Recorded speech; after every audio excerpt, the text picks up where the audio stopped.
Today I'll be doing this silver and black smoky eye look, which I tend to do a lot when I am going out at night or if I have some sort of evening event. It's a little bit too dramatic for a daytime event, so I tend to reserve this for an evening. When I go out, I tend to focus more on my eyes and less on my lips, because if I'm eating and drinking, everything just comes off my lips and then it just does nothing stands out on my face. So if you have the same problem, or if you like this look, keep on watching and I'll teach you how to do it. Okay, so first I'm putting on some clear sticky tape just underneath my eyelashes on my bottom lid. This stops any fallout from getting stuck underneath my eyelid. Now, I bought this Chichi palette from Maya for just $30, so I'm using this dark brown colour in the palette as my transition colour. So I'm just getting a flat brush. Oh wait, I forgot to put my primer on. So I'm going back with my CK1 primer and putting that all over my eyelid, starting from my eyebrows all the way to just underneath my eyelid as well.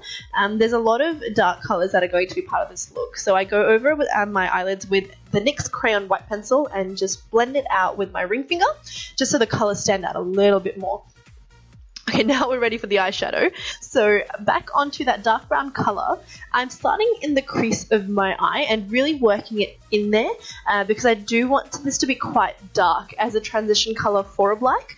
I think this is something that a lot of people forget to do when they're doing a black smoky eye. They'll go straight with a black and then with the silver or whatever colour they're using on the inside and not really focus on the transition, and that can make you look like a raccoon. So it's a really good idea to get a dark transition colour that it could be a grey or it could be a brown, whatever suits you and your look more. So I'm really working that into the crease because I do want this to be quite dark, so the black just transitions into it really smoothly, and I'm almost winging this out towards my sticky tape, so it's like one of those crease cut looks that everyone's going crazy for. I didn't bring this too close to my lash line though, because I do want the black to stick straight onto that white crayon. If you do, it's not a big deal because we've primed our eyes and it should still stick fine, but it's just for the sake of this look that I do want to get the black there as heavy as I can.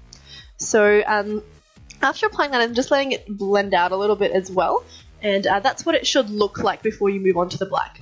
Now, just with a blending brush, I am just blending out any sharp lines so that it doesn't stand out as a separate colour, because I do just want it to be a smooth transition to the black. And one tip with blending out dark colours is make sure you're using a back and forth motion rather than the circles which you would normally blend out with. This keeps the colour kind of in the same place. It doesn't move it up and down onto your eyelid where you don't want it to, and it avoids you looking like a raccoon again. So just make sure it is going back and forth with a soft fluffy brush. Now I've got this flat brush here and I'm using this black matte colour from my Too Faced Cat Eyes palette, and I am just kind of making an upside down triangle shape and blending it into my crease. So I'm starting to blend that again from my crease and then moving it a little bit into my eye, but not too far. Most of my lid I want coloured with the silver colour I'm going to use later. The reason I'm keeping this towards the outer sides of my eyes is so that my eyes look kind of elongated. I want them to look longer and bigger rather than smaller. So if you put too many heavy colours on your actual eyelid, your eyes will look smaller, and because I already have small eyes, that's not what I want. So if you have big eyes, then you can do it as close to the inside of your eye that you want. So if you can see that I'm kind of doing an upside down triangle using the tape as one side and my crease as the other, and then joining them up where my lash line at the top kind of ends. This kind of makes sure the colour does stay exactly where you want it to. And then I'm blending it out again and merging it in with that dark brown colour that we used before so that it does look nice and smooth. Now with a slightly bigger flat brush, I am taking the silver colour again in the Too Faced Cat Eyes palette, and I'm patting that onto my eye. So I'm not swiping it because that makes a lot of fallout. So when you pat it on, it means more colour is actually sticking to your eyelid and you are not getting as much fallout, and you are getting the colour as vibrant as you can on your actual eyelid. So I'm going in right from the middle corner of my eye into the outer corner of my eye where the black starts, and just patting it over. and also making sure I pat it a little bit over the black color as well, so that it doesn't look like it's a sharp line at the end there. But don't worry, we will blend this out, so if your colors do look a little bit, you know, sharp edged, we will get back to that anyway, so not to worry. Now that I've put the color on there, I'm just blending that in.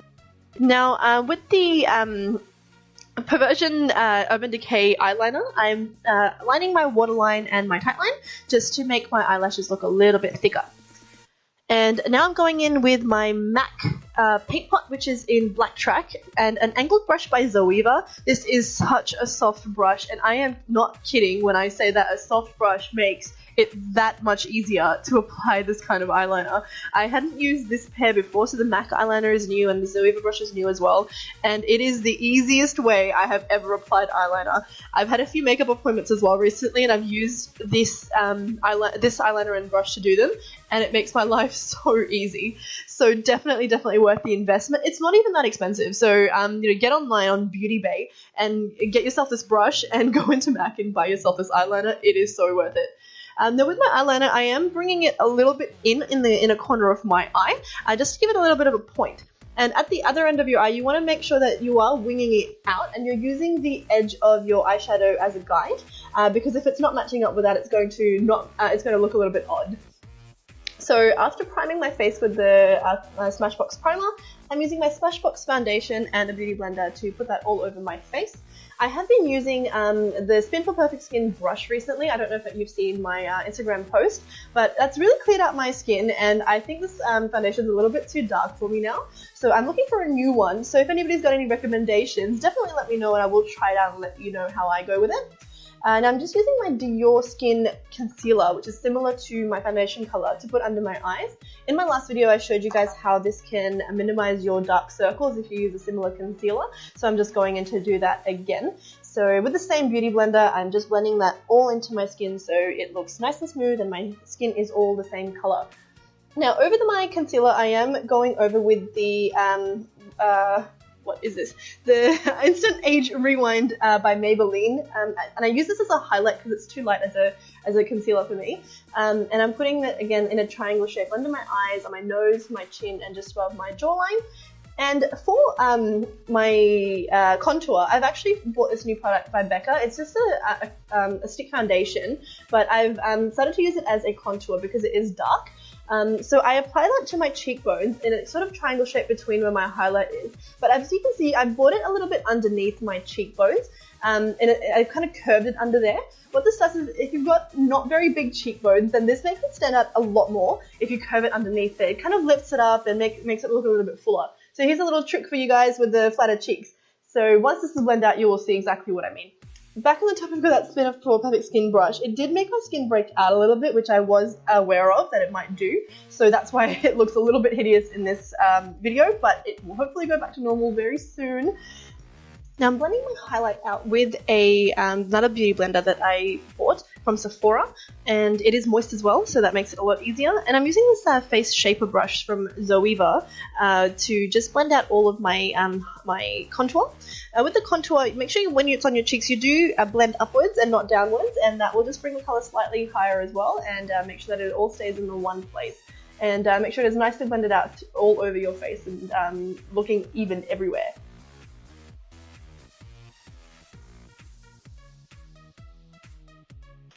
Just going over a little bit more with that highlight under my eyes so that all the contour is covered up and not in the wrong places, and dabbing it over my face rather than rubbing it so that it's not spreading where it's not supposed to be.